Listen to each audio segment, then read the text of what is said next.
حاضرین محفل، ممبر نور پر جلوہ فروز علماء کرام، شعراء اعظام، بزرگوں، نوجوان ساتھیوں، خواتین اسلام، السلام علیکم ورحمۃ اللہ تعالی وبرکاتہ۔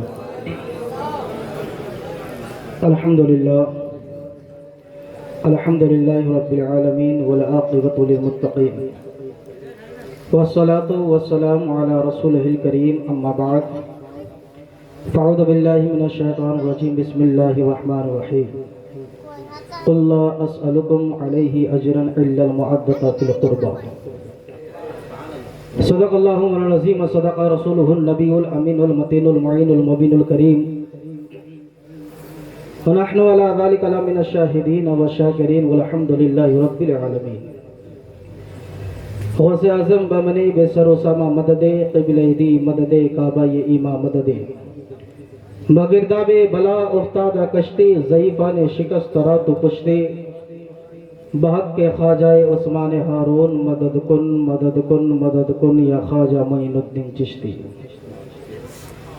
بلغ العلا بکمالہ کشف الدجی بجمالہ، حسنت جمیع و خصالہ کہ صلو علیہ وآلہ۔ آئیے ہم اور آپ عقیدتانہ انداز میں، محبتانہ انداز میں، اخلاقانہ انداز میں، تعظیمانہ انداز میں، عاشقانہ انداز میں، غلامانہ انداز میں، نبی کے بارگاہ میں جس کو میرے مصطفیٰ سے جتنی محبت ہے اتنی بلند آواز سے پڑھے درود پاک، اللہ رب محمد صلی اللہ علیہ وسلم۔ نحن عباد محمد صلی اللہ علیہ وسلم، صلاۃ سلام علیک یا رسول اللہ یا حبیب اللہ صلی اللہ تعالی علیہ وسلم۔ تھوڑا ایکو کم کر دیں۔ جس ماحول سے آپ جتنی ہی سنجیدگی کے ساتھ آپ سن رہے ہیں ایسے ہی سنیں، کیونکہ مجھے تقریر کرنے کے لیے 22,000 یزیدیوں کی نہیں بلکہ 72 حسینیوں کی ضرورت ہے، اور امید ہے کہ جتنے لوگ بیٹھے ہیں سب کٹر حسینی ہیں۔ تو کچھ باتیں اسی گھر کی جائے، پھر ذکر کر لیا جائے علی کا، علی کا ذکر۔ علماء فرماتے ہیں کہ اگر کوئی کمزور علی کا نام لیتا ہے تو وہ بھی طاقت والا ہو جاتا ہے۔ آقا کریم علیہ السلام کا فرمان ہے کہ علی کا چہرہ دیکھنا بھی عبادت ہے۔ حضرت علی کا چہرہ دیکھنا بھی عبادت۔ صحابہ کرام فرماتے ہیں یا رسول اللہ، جو علی کو دیکھ نہ سکے یہ تو ضروری نہیں کہ سب علی کو دیکھیں۔ یا رسول اللہ، علی کے چہرہ دیکھنا عبادت۔ جو علی کو دیکھ نہ سکے ان کے لیے کیا فرمان ہے؟ میرے آقا فرماتے ہیں سن لو میرے دیوانو، سنو میرے چاہنے والو، میں نے کہا علی کے دیکھنا، علی کے چہرے کو دیکھنا عبادت۔ اور سنو، جو علی کے چہرے کو نہ دیکھ سکے تو اس کے لیے یہ فرمان ہے کہ جہاں علی کے چہرے کو دیکھنا عبادت، وہاں علی کے ذکر کرنا بھی عبادت، وہ علی کا ذکر کرنا بھی عبادت۔ تو ہم علی کا ذکر کرنے بیٹھے ہیں، ہم عبادت میں ہیں، تو مچل کے کہہ دینا سبحان اللہ، اور لے کے کہہ دے یا رسول اللہ۔ وہ علی جنہوں نے ایک ہاتھ سے خیبر اکھاڑ دیا۔ ایک نوجوان تھا، مولا علی کو دیکھا نہیں تھا، لوگوں سے پتہ پوچھتے ہوئے آیا کہ کون ہے وہ علی جنہوں نے ایک ہاتھ سے خیبر اٹھایا ہے، ہمیں بھی تو دیکھنا ہے۔ جب آئے دیکھے کہ ایک چٹان پر بیٹھ کر کے ایک بزرگ، سفید داڑھی ہے، بال بھی سفید ہے، سر پر امامہ باندھے ہوئے ہیں، اور اپنے ہاتھ پر انار لے کر کے کبھی اس دانت سے انار توڑتے ہیں، کبھی اس دانت سے انار توڑتے ہیں۔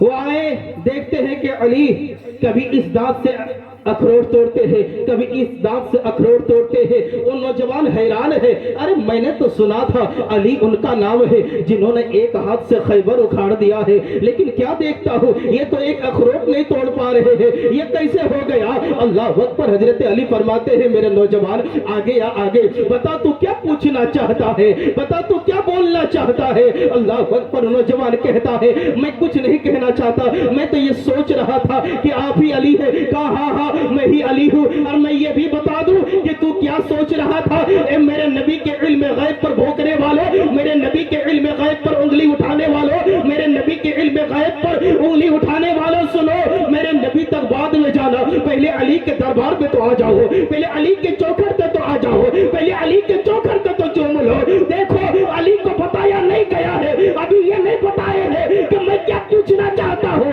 लेकिन अली फरमाते हैं ए नौजवान क्या मैं बता दूं तू क्या पूछना चाहता है? कहा हाँ हाँ ये बता दे, ये तो और बेहतर है, मेरे सोने पे सुहागा हो जाएगा। आप की जुबान से सुन लो। अल्लाह अकबर। अली फरमाते हैं तो ये बोलना चाहता है कि ये अली है जो अपने दांतों से अखरोट नहीं तोड़ पाते, खैबर को कैसे उखाड़े थे? अल्लाह अकबर। अली जलाल में आ गए और नमाज की हालत में बैठ गए, पगड़ी को ठीक किए और फरमाते हैं ए नौजवान ये अखरोट की बात कहता है, अरे जा कोई खैबर है तो उखाड़ के ला। आज भी अली तोड़ने को तैयार, जा आज भी कोई खैबर ला, आज भी अली उखाड़ने को तैयार है। कभी दर हिलती है, कभी दीवार हिलती है, कभी दर कांप जाता है, अली के नाम से अभी खैबर कांप जाता है, अली के नाम से अभी खैबर कांप जाता। नौजवान कहता है तो बताएं तो फिर ये अखरोट तोड़ने वाला मसला क्या है? अखरोट जो आप अपने दांतों से नहीं तोड़ पा रहे, मसला क्या है? अल्लाह अकबर। अली जवाब देते हैं सुनो, मैं जो ये अखरोट अपने दांतों से तोड़ रहा हूँ ये मेरी जिस्मानी ताकत है, और जो मैं खैबर उखाड़ के फेंका था ये मेरी ईमानी ताकत है, वो मेरी ईमान की ताकत। और आज भी मेरे ईमान में इतनी ताकत है कि आज भी अगर मैं तलवार लहरा दूं तो काफिरों का कलेजा हिलता हुआ नजर आता है। अली का इश्क चेहरा सवार देता है, अली का बुग़्ज़ चेहरा बिगाड़ देता है। अली के जिक्र को अदना ना समझ ए नजदे, अली वो है जो एक हाथ से खैबर उखाड़ देता है, अली वो है जो एक हाथ से खैबर उखाड़ देता है। अब आइए वो अली अल-मुर्तज़ा शेर खुदा मुश्किल कुशा हैदर कररा हजरत फातिमा ज़हरा बिन्त पैगंबर सैयदा फातिमा ज़हरा के दरबार में मेरे करीम नबी का ये हाल था कि जब भी कहीं जाते थे सबसे आखिर में फातिमा ज़हरा के घर जाते थे, और जब कहीं से आते थे सबसे पहले फातिमा ज़हरा के घर आते थे। तो जब मेरे करीम नबी सफर से आए, हजरत अली फरमाते हैं फातिमा बाबा जान आ रहे हैं, नबी करीम आ रहे हैं। हजरत सैयदा फातिमा ज़हरा ने तुरंत घर को सफाई की, दरवाजे पे मुस्तफा के इंतजार में खड़ी है। जब मेरे आका करीम आए, देखते क्या है हजरत फातिमा ज़हरा के बाप के चेहरे पर थकावट के आसार नजर आ रहे हैं। हजरत फातिमा ज़हरा फरमाती बाबा जान कभी तो सुकून मिल जाए, कभी तो आपको आराम करने को देखूं। मैं आज से जब से मैं पैदा हुई हूँ, जब से मैंने होश संभाला, मैं देखती रहती हूँ कि कभी आप यहाँ जाते हैं, कभी वहां जाते हैं, कभी फुर्सत मिल जाए कि आपके कमर को कभी बिस्तर पे लगते हुए मैं देख लूं। क्योंकि बेटी है, बेटी जानती है कि बाप किस कदर मेहनत करता है, बेटी जानती है बाप की तकलीफ को बेटी समझती है। अल्लाह अकबर। मेरे आका फरमाते हैं ए मेरी बेटी सैयदा फातिमा ज़हरा सुन ले, जब तक मैं पूरी रुए जमीन पर इस्लाम को ना फैला दूं मैं खामोश नहीं बैठूंगा। अल्लाह अकबर। जब मेरे मुस्तफा गए रात के सन्नाटे में हजरत अली से अर्ज करती है हजरत फातिमा ज़हरा ए मेरे शोहर नामदार हसनैन करीमैन सो चुके हैं, सैयदा ज़ैनब सो चुकी है, अगर आपकी इजाजत है तो क्या मैं नफल नमाज अदा कर लूं, क्या मैं रब को राजी कर लूं? अल्लाह अकबर। हजरत अली और मुर्तजा फरमाते हाँ हाँ जाओ रब को राजी कर लो। जब मुसल्ला बिछाती है, मुसल्ला बिछाने के बाद रब के बारगाह में नमाज अदा करती है, और नमाज अदा करने के बाद हाथ उठा करके दुआ करती है। इमाम हसन आते हैं, इमाम हुसैन आते हैं और आ करके अर्ज करते हैं ए अम्मी जान अभी आप हमेशा नाना की उम्मती के लिए दुआ करते, गौर से सुने आपके लिए पैगाम है। नाना के उम्मती के लिए दुआ करते हैं, कभी तो हुसैन के लिए भी दुआ कर ले, कभी तो हसन के लिए भी दुआ कर ले, कभी तो सैयदा ज़ैनब के लिए भी दुआ कर ले, कभी तो बाबा अली के लिए भी दुआ कर ले, कभी तो आप अपने लिए भी दुआ कर ले। सैयदा फातिमा तो ज़हरा फरमाती है, ए मेरे बेटा, हाँ तूने सही कहा, लेकिन मैं हुसैन के लिए भी दुआ करती हूँ, हसन के लिए भी दुआ करती हूँ, सैयदा ज़ैनब के लिए भी दुआ करती हूँ, तेरे बाबा अली के लिए भी दुआ करती हूँ, लेकिन सुनो, मेरी दुआ का अगर सबसे ज्यादा किसी का हक है तो वो मेरे बाबा जान के उम्मती के लिए है। ए उम्मतियों, तूने क्या सोच लिया? वो मेरे आका हुसैन की अम्मी जान हमें दुआ में याद कर रही है। हमने क्या किया है? हम तो हुसैनी होने का नारा लगाते हैं, या हुसैन कहने से कोई हुसैनी नहीं होता है। कल जब फातिमा तु ज़हरा जब गिरेबान पकड़ करके पूछेगी, बता तुम जो हुसैनी होने का दावा करते थे, क्या हुसैनी बेनमाजी को कहा जाता है? क्या हुसैनी बेरोजेदार को कहा जाता है? क्या हुसैनी नाचने वाले को कहा जाता है? क्या हुसैनी चुगलखोर को खोरी करने वाले को कहा जाता है? क्या हुसैनी दूसरे पर जुल्म करने वाले को कहा जाता है? क्या हुसैनी दूसरे की गिबत करने वाले को कहा जाता है? क्या हुसैनी दूसरे की जमीन पर हड़पने वाले को कहा जाता है? तो आप कहेंगे नहीं नहीं, हुसैनी वो हो नहीं सकता जो नमाज छोड़ दे, हुसैनी वो हो नहीं सकता जो रोजा छोड़ दे, हुसैनी वो सो नहीं सकता जो ज़कात अदा ना करे, हुसैनी हो नहीं सकता जो दूसरे की चुगली करे, हुसैनी वो हो नहीं सकता जो चेहरे पर दाढ़ी ना सजाए। आओ मैं तुझे हुसैनी दिखाता हूँ, चलो करबला के मैदान पर। वो करबला आशुरा की रात है, इमाम पाक ने आवाज लगाई, अब्बास अब्बास, तमाम को बुलाया जाए। हजरत अब्बास ने सबको बुलाए, अल्लाह अकबर। मेरे इमाम ने खुतबा पढ़ा, खुतबे में कहा, ए मेरे चाहने वालों, तुम लोग जान सकते हो ये लोग मेरे खून के प्यासे हैं, यजीदी मेरे खून चाहते हैं, यजीदी मेरा सर चाहते हैं। तुम लोग क्यों अपनी जानों को जाना चाहते हो? तुम में से जो जाना चाहते हैं वो जा सकते हैं। मैं जानता हूँ कोई अपने पीछे अपनी बूढ़ी माँ को छोड़ करके आया है, अब मैं जानता हूँ कोई अपने पीठ पीछे अपने बूढ़े बाप को छोड़ करके आया है, मैं जानता हूँ कोई अपने पीछे अपनी छोटी बच्ची को छोड़ करके आया है, मैं जानता हूँ कोई अपनी बीवी को छोड़ करके आया है। मैं नहीं चाहता कि मेरे वजह से किसी बूढ़ी माँ का जवान बेटा लुट जाए, मैं नहीं चाहता कि किसी बूढ़े बाप का सहारा लुट जाए, मैं नहीं चाहता कि किसी कोई बेटी यतीम हो जाए, मैं नहीं चाहता किसी की बीवी बेवा हो जाए। तुम में से जो जाना चाहते हो जा सकते हो। अल्लाह अकबर। ये मत सोचना कि हुसैन तुझे भूल जाएंगे या जाने के बाद तुझसे खफा हो जाएगा, नहीं नहीं, मैं वादा लेता हूँ कल मैदान महशर में नाना मुस्तफा से कह करके हाथ पकड़ के तुझे जन्नत अता, हाथ पकड़ के तुझे जन्नत अता करूंगा। अल्लाह अकबर। चिराग को जब हजरत अब्बास ने बुताई, कुछ देर के बाद फिर चिराग को जलाने का हुक्म दिया था। जब चिराग को जलाने के हुक्म दिए, हजरत अब्बास ने जब चिराग जलाए, क्या देखते हैं कि मंजर कुछ नहीं बदला, मंजर कुछ नहीं बदला। बदला यूं है कि जब इमाम पाक ने खुतबा दिया, उस वक्त सबके आंखें सुखी हुई थी। जब अब चिराग जलाया गया, उस वक्त देखते हैं कि सबकी आंखें बह रही हैं, सब रो रहे हैं। उस वक्त सैयदा ज़ैनब उस करबला के मैदान में वो किरदार निभाई है, वो किरदार अदा की है। अपने दो छोटे छोटे नन्हे बच्चों को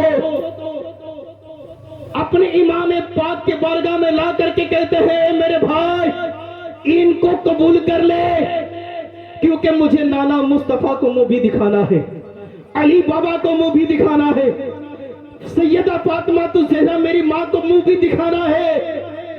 ए मुसलमानों सुनो, उनके दिल में ये खौफ है कि नाना मुस्तफा को करबला के मैदान में, नाना मुस्तफा मैदान महशर में हमसे सवाल करेंगे। क्या आपको डर नहीं लगता कि हमें मैदान महशर में मुस्तफा की बारगाह में जाना है? क्या आपको डर नहीं लगता कि अली मुर्तजा के सामना करना है? क्या आपको डर नहीं लगता सैयदा फातिमा तो ज़हरा से सामना करना है? उस वक्त अगर मेरे मुस्तफा पूछ दे, बताओ 10वीं आशुरा के दिन जब मेरे हुसैन को शहीद किया जा रहा था, तब मेरा बेटा नाचता था, तू क्या कर रहा था? जब मेरे नवासे को करबला के मैदान में तलवारें से काटा जा रहा था, तब तेरा बेटा ढोल बजाता था, तू क्या कर रहा था? जब 10वीं आशुरा के दिन मेरे खानदान वाले पर پانی بند کر دیا گیا تھا تب تیرا بیٹا عیاشی کر رہا تھا، تو کیا کر رہا تھا؟ جب اس وقت پوچھا جائے گا، جب علی بولیں گے کہ بتا 10ویں عاشوراء کے دن جب کیا کرتا تھا، جب میرے بیٹے پر تیر چلایا جا رہا تھا تب تیرا بیٹا کسی عیاش عورتوں کے ساتھ گھوم رہا تھا، بتا اس وقت تمہارا جواب کیا ہوگا؟ اس وقت تم کیا جواب دو گے؟ اپنے آپ کو حسینی کہنے والوں اپنی گریبان میں جھانکو کہ حسین نے نماز کے لیے اپنے گردن کو کٹا دیا، ہم نے نماز کے لیے کیا کیا ہے؟ حسین نے نماز اور قرآن کے لیے اپنے خاندان کو لٹا دیا، بتاؤ ہم نے حسین کے لیے کیا کیا ہے؟ سنو، کربلا کے میدان میں وہ جو لوٹ لانے کے لیے آئے تھے، اپنی گھر بار بچانے کے لیے نہیں، اپنی زمین جائیداد بچانے کے لیے نہیں، اپنے پراپرٹی بچانے کے لیے نہیں، وہ آئے تھے تو صرف دین مصطفیٰ کو بچانے کے لیے آئے تھے، اذان مصطفیٰ کو بچانے کے لیے آئے تھے، قرآن کی حفاظت کے لیے آئے تھے۔ آج اگر ہماری مسجدوں میں نماز ہو رہی ہے یہ حسین کا صدقہ ہے، آج اگر ہماری مسجد کے میناروں میں اذان کی صدا بلند ہو رہی ہے یہ حسین کا صدقہ ہے، آج اگر ہمارے گھروں میں قرآن کی تلاوت ہو رہی ہے حسین کا صدقہ ہے، آج اگر حسین کربلا کی میدان میں جا کر کے اپنے آپ کو قربان نہ کیے ہوتے نہ ہمیں نماز جیسی اہم عبادت ملتی، نہ ہمیں قرآن جیسی کتاب ملتی، نہ یہ شریعت ملتی، نہ یہ دین ملتا، یہ جتنا کچھ ملا میرے حسین کا صدقہ ہے، میرے حسین کا صدقہ ہے۔ حسینی بنو، پکا سچا حسینی، کیونکہ کربلا کے بعد میدان محشر میں حسین علیہ السلام سے ہمیں ملاقات بھی کرنی ہے۔ اس وقت پوچھا جائے گا کہ بتاؤ جس نماز کی حفاظت کے لیے میں نے اپنی گردن کٹا دی تو اس نماز کو ادا کرتا تھا کہ نہیں کرتا تھا؟ پوچھا جائے گا اس قرآن کی تو تلاوت کرتا تھا کہ نہیں؟ جس قرآن کی تلاوت سر کٹنے کے بعد بھی میں کرتا رہا، اس وقت کیا جواب دو گے؟ درود پاک پڑھیے، اللہم صلی علی سیدنا صفینا حبیبنا نبینا مولانا محمد بارک صلاۃ و سلام علیکہ یا رسول اللہ یا حبیب اللہ صلی اللہ تعالی علیہ وسلم۔ اللہ رب العزت کے بارگاہ میں دعا ہے مولا جتنی بھی باتیں بتائی گئی ان باتوں پر ہم تمامی سنی صحیح عقیدہ مسلمانوں کو عمل کرنے کی توفیق عطا فرما۔ وآخر دعوانا الحمدللہ رب العالمین، السلام علیکم۔